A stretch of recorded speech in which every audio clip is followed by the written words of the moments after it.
Well, Member of Parliament for North Tom, Samuel Okudzeto Ablakwa, has also been speaking on what he describes as the punitive $150 COVID-19 antigen test at the Kotoka International Airport, which he says it's had a negative impact on Ghana's fight against the virus. Yes, Mr. Speaker, why maintain this punitive $150, which works out to some 850 cedis, when the test can be run at much lower cost elsewhere, as we have seen being carried out at K.I.A? And why is the antigen test not being made more widely available? Mr. Speaker, this, if not checked, could make travel to Ghana less attractive in this era of global economic downturn. As apart from the routine airline travel cost, passengers will require an average of $350 to $600 per person, depending on where the tests are carried out, for COVID-19 testing, just to make a return journey to Ghana. For a family of 5, this would translate to some $1,750 to $3,000 just for COVID tests alone. Mr. Speaker, reports are also emerging about how some travelers are forced to collude with officials at the airport in order to beat the system due to the exorbitant charges.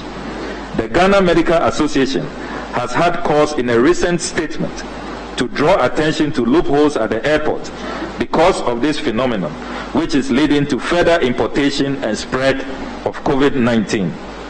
This is therefore rendering the entire testing policy at the airport counterproductive and clearly putting all Ghanaians at high risk as our case numbers continue to rise sharply.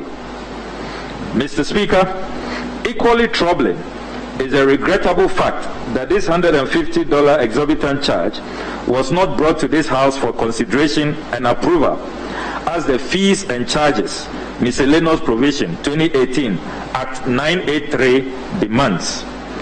There are also fundamental concerns about the lack of transparency and alleged breach of due process, not limited to flagrant violations of the Health Institutions and Facilities Act 2011, Act 829, when a newly registered entity known as Frontiers Healthcare Services was awarded a contract to carry out these antigen tests.